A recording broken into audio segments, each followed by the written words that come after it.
ETF index mutual funds నేర్చుకుని stock మార్కెట్లో రాణించాలనుకుంటున్నారా? వెంటనే ఈ నెంబర్కి కాల్ చేయండి.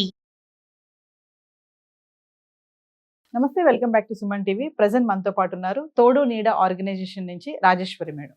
నమస్తే మ్యామ్. నమస్తే నవీన. మేడం, లవ్ అనేది చాలా బాగుంటుంది కదా, ప్రతి ఒక్కరి జీవితంలో ప్రేమ అనేది ఖచ్చితంగా ఉంటుంది. స్కూల్ ఏజ్లో ఒకటి, ఇంటర్మీడియట్, డిగ్రీ, ఎంతమంది లవ్ చేసినా పెళ్లి చేసుకునేది మాత్రం మళ్ళీ వేరే వాళ్ళతో ఉంటుంది ఖచ్చితంగా. సరే, మనం ఒక న్యూస్ గురించి మాట్లాడుకుంటే ఆల్రెడీ ఆర్టికల్ వచ్చింది ఒకటి. ఇంటర్మీడియట్ అప్పుడు ప్రేమించుకున్నారు, కానీ పెళ్లి అవ్వలేదు. కొన్ని కారణాల వల్ల విడిపోయారు. ఎవరి లైఫ్ వాళ్ళు, ఎవరు పిల్లలు మనవలు కూడా ఉన్నారు.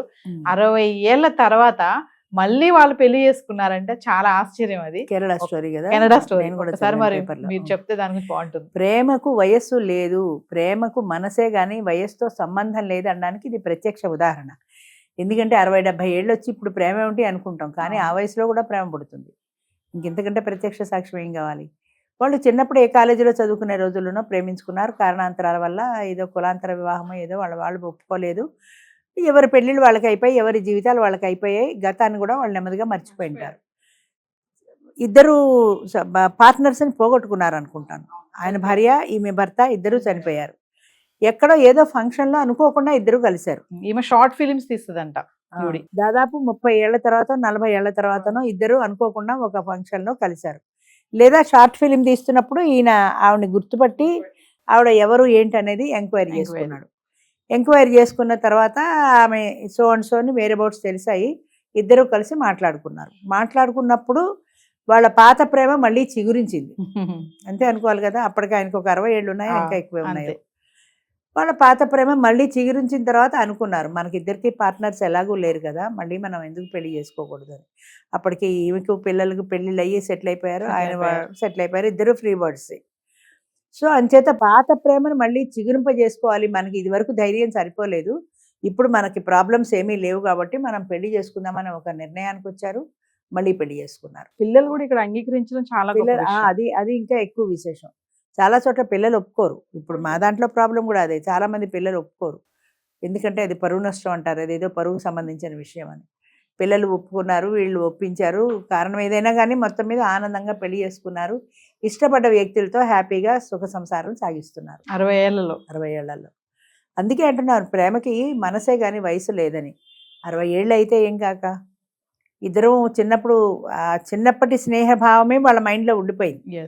ఇప్పుడు ముసలాళ్ళు అయిపోయాము, ఆమె ముసలి ముఖం పడిపోయింది, ఈయన ముసలి ముఖం పడిపోయింది అని కాకుండా, వాళ్ళు ఈ టీనేజ్లోనో యంగేజ్లోనో ఉన్నప్పుడు, యంగ్స్టర్స్గా ఉన్నప్పుడు కాలేజీలో ఏ ప్రేమ అయితే వాళ్ళల్లో పుట్టిందో అదే వాళ్ళ మనసులో ఉండిపోయింది.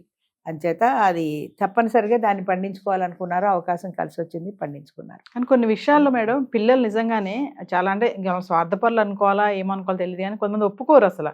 మీరు పెళ్లి చేసేసుకుంటే ఏంటి, తర్వాత మా పరిస్థితి ఏంటి అంటే, వాళ్ళు అప్పటికి సెటిల్ అయిపోయి ఉన్నా కూడా మాకు పరువు, సొసైటీ మమ్మల్ని ఏమంటది, చుట్టాలు మమ్మల్ని ఏమంటారని, అంటే వీళ్ళ స్వార్థమే అనుకోవాలా దాన్ని? మరి ఖచ్చితంగా స్వార్థమే. ఇప్పుడు ఇదివరకు కూడా రెండో పెళ్ళి అనేది ఉన్నది. కాకపోతే 60-70 ఏళ్ళు వచ్చిన వాడు రెండో పెళ్ళి 20 ఏళ్ళు 25 ఏళ్ళ వాళ్ళనే చేసుకునేవారు. ఇప్పుడు 50 దాటి పెళ్లి చేసుకుంటామంటే అసలు పిల్లలు రెండో పెళ్ళికి ఒప్పుకోవట్లేదు. ఏనాడు నుంచో తాత ముత్తాతల కాలం నుంచి ఉన్నదాన్ని ఇవాళ మీరు ఎందుకు ఒప్పుకోవట్లేదు? కారణం ఏంటి? మా పరువు పోతుంది. పరువు ఎందుకు పోతుంది? ఆయన పెళ్ళి ఆయన చేసుకుంటే పరువు ఎందుకు పోతుంది? ఇప్పుడు ఏంటంటే తోడు నెడలో 50 సంవత్సరాలైన ఆడది కూడా పెళ్ళికి ముందుకు వస్తుంటే పిల్లలు ఒప్పుకోవట్లా. నీకు ఈ వయసు వచ్చి పెళ్ళి అవసరమా? ఎన్నిసార్లు తల బద్దలు కొట్టుకు చెప్పిన అర్థం కాని విషయం ఏంటంటే, పెళ్ళి అంటే సెక్స్ ఒకటే కాదు, అది ఇద్దరూ కలిసి ఒక స్నేహబంధంగా కొనసాగించే జీవనయానం. అది ఇద్దరు కష్ట సుఖాలు ఒకళ్ళకొకళ్ళు పంచుకుంటూ షేర్ చేసుకుంటారు. మీరు ఉద్యోగాలు వచ్చి ఎక్కడికో వెళ్ళిపోయారు, ఉద్యోగం మానేసి దగ్గరికి వచ్చి కూర్చోమంటే కూర్చుంటారా మీరు? లేదు, వీళ్ళనే అక్కడికి రమ్మంటారు. అలా వెళ్ళి అమెరికాలో వెళ్ళి వెనక్కి వచ్చేసిన వాళ్ళు ఎంతమంది లేరు? ఒక పని మనిషి బతుకు అయిపోతుంది వాళ్ళది. ఇంట్లో గిన్నెలు తోమడం, గదులు తోడడం, మన వాళ్ళని చూసుకోవడం, వాళ్ళని స్నానాలు చేయించడం, తయారు చేయడం, ఇది తప్ప వాళ్ళకి లైఫ్ లేదా? వాళ్ళకి ఇష్టాలు లేవా? వాళ్ళ కోరికలు లేవా? వాళ్ళ పార్ట్నర్తో కలిసి వాళ్ళు సరదాగా గడపాలనే కోరిక ఉంటుంది కదా. 50 ఏళ్ళు వచ్చినా ఆ కోరికలు చావవు కదా. దానికోసం వాళ్ళు ఒక పార్ట్నర్ కోరుకుంటే ఎందుకు అభ్యంతరం పెడతారు పిల్లలు? పెద్ద సంపన్న కుటుంబాల్లో ఆస్తి ప్రాబ్లం. ఆయన పెళ్లి చేసుకుంటే ఆమె కూడా ఒక షేర్ వెళ్తుంది, ఆ షేర్ వెళ్ళడం ఇష్టం ఉండదు. అందుకనే తోడు నెడలో లివ్ ఇన్ రిలేషన్ కూడా ప్రవేశపెట్టాం. లివ్ ఇన్ రిలేషన్లో ఏంటంటే ఎలాంటి ఆస్తి హక్కులు ఉండవు. ఇద్దరు ఫ్రెండ్స్లో ఒకే ఇంట్లో కలిసి ఉంటారు, ఒకరికొకరు తోడుగా ఉంటారు. ప్రాపర్టీ రైట్స్ ఇద్దరికీ లేవు, ఆమెకి లేదు, ఆయనకి లేదు. ఉన్ననాళ్ళు ఫుడ్ షెల్టర్ ఆయన చూస్తాడు, ఆయనతో కలిసి వెళ్తూ ఓ సినిమానో ఓ షికారుకు కావాలంటే సరదాగా కంపెనీ ఉంటుంది, ఆవిడ కంపెనీ ఇస్తుంది ఆయనకి. అంటే లివింగ్ రిలేషన్షిప్ అంటే మామూలుగా యంగ్స్టర్స్ అని అనుకుంటారు కదా మేడం, అవును, వృద్ధాప్యంలో కూడా లివింగ్ రిలేషన్షిప్ నడుస్తుందా? వీళ్ళకి ఎక్కువ అవసరం. లివ్ ఇన్ రిలేషన్ యంగ్స్టర్స్కి అనుకుంటారు కానీ సీనియర్ సిటిజన్స్కి ఎక్కువ అవసరం. ఎందుకంటే ఈ వయసులో వాళ్ళకి ఒక తోడు కావాలి. తోడు లేకుండా సింగిల్గా బతకలేరు. సింగిల్గా ఉన్న వాళ్ళకి చాలా రకాలైన డిప్రెషన్స్, మానసికమైన అనారోగ్యాలు వస్తాయి. అంచేత వాళ్ళకి ఒక తోడు ఉన్నట్టయితే వాళ్ళు హ్యాపీగా ఉంటారు. లివ్ ఇన్ రిలేషన్స్ సీనియర్స్లో లివ్ ఇన్ రిలేషన్ ప్రైవేట్స్ పెట్టింది ఫస్ట్లో నేనే. ఎందుకంటే యంగ్స్టర్స్లో లివ్ ఇన్ రిలేషన్ విన్నారు కానీ సీనియర్ సిటిజన్స్కి లివ్ ఇన్ రిలేషన్ ఎందుకు అంటారు. యంగ్స్టర్స్కి ఎందుకు? వాళ్ళు కాపురం చేసుకుంటారు కాబట్టి, వీళ్ళు కాపురం చేసుకోలేరు సీనియర్ సిటిజన్స్ కాబట్టి. సెక్స్ ఒకటే కాదు, అదే నేను చెప్తున్నా, సెక్స్ ఒకటే కాదు, ఇద్దరూ కలిసి కూర్చోవచ్చు, కలిసి భోంచేయచ్చు, కలిసి సినిమాకి వెళ్ళచ్చు, కలిసి టీవీ చూడొచ్చు. ఒక కంపెనీ ఉంటుంది కదా, ఒక సినిమాకి వెళ్ళాలంటేనే ఒక్కళ్ళ వెళ్ళాక ఎవరైనా తోడొస్తారా అని ఎత్తుక్కుంటాం. అలాంటి తోడు వాళ్ళకి పర్మనెంట్గా ఎందుకు ఉండకూడదు?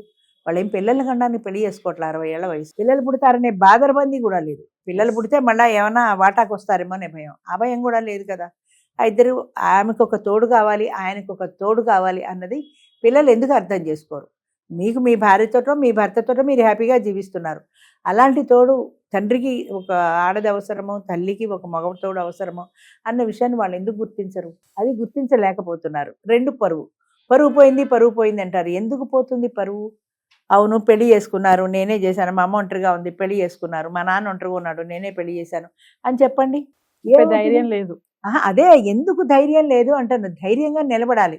చుట్టాలు అన్నారు, నువ్వు చెప్పావు నేనే పెళ్లి చేశాను, మా అమ్మకు తోడు కావాలనుకున్నాను చేశాను. నీకు ఇష్టం లేకపోతే నీ ఇంటికి రావడం మానేస్తారు చుట్టాలు. తండ్రి కంటే ఎక్కువ, తల్లి కంటే ఎక్కువ కాదు కదా నీ చుట్టాలు.